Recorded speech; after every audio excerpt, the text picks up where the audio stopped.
Hey guys, in this video, we're going to take a look at how you can enable or disable motion for guided access on the iPhone 15 series.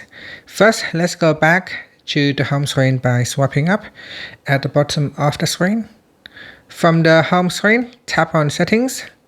Now in the Settings page, we scroll down and then tap on Accessibility. Then scroll down and tap on guided access and make sure guided access is turned on.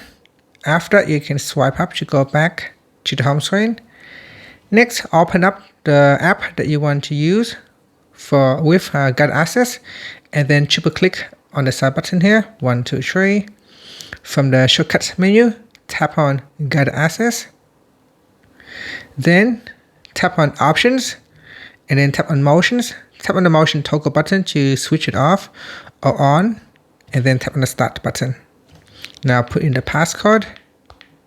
Put in the passcode again to confirm, and we now start your guided access session. Now if when you tap on guided access from the shortcut menu, and immediately it will start or resume your guided access session.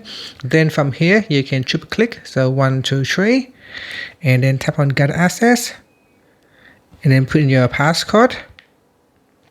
Next, tap on options, and then from here you can tap on motions to switch it off or turn it on, then tap on done and then tap on resume. And that's it. Thank you for watching this video. Please like and subscribe to my channel for more videos.